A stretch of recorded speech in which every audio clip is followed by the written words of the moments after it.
Today I want to talk about why sometimes it feels like our prayers aren't being heard. Have you ever wondered why, even when we pray a lot, it seems like nothing changes? Well, there's something else going on, and it's in the Bible. Isaiah 1:15. And when ye spread forth your hands, I will hide mine eyes from you. Yea, when ye make many prayers, I will not hear. Your hands are full of blood. When you lift your hands up, God won't look at you. He doesn't want to see it because it reminds him of something bad. He's not interested in seeing your hands raised anymore.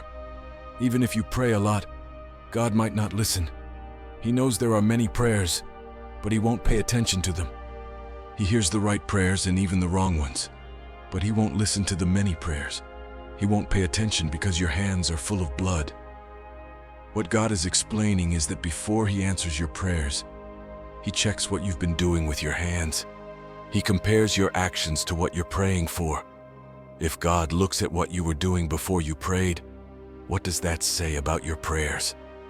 What things are conflicting with what you're asking for? The devil is cunning. He might show you evil things, maybe from your past, that aren't relevant. Let me share an important lesson with you. Jeremiah 22:29. O earth, earth, earth, hear the word of the Lord. Thus saith the Lord, write ye this man childless, a man that shall not prosper in his days. For no man of his seed shall prosper, sitting upon the throne of David and ruling any more in Judah. After stating that this man won't have children, the Bible also mentions that none of his children will succeed. None of them will do well in life. Even if he has children according to what we see, God still considers him childless. That's why some of you are facing difficulties in that aspect of life.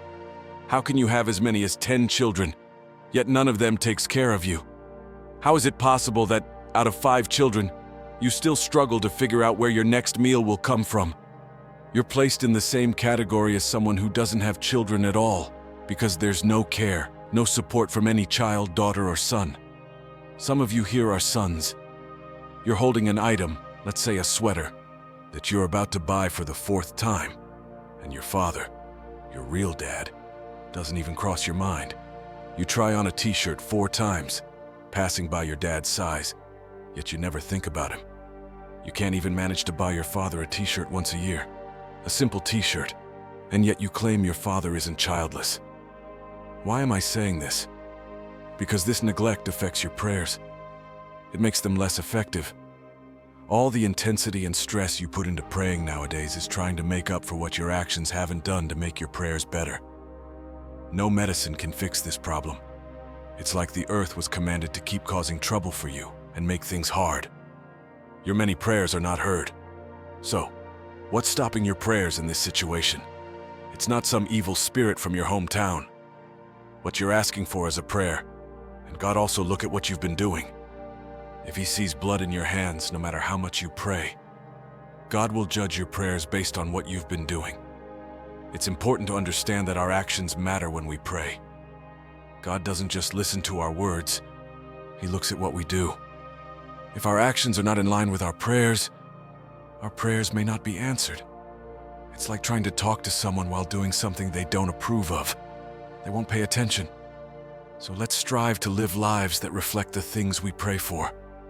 Let's show love, kindness, and responsibility in our actions, not just in our words. By doing so, we can have a better connection with God, and our prayers are more likely to be heard and answered.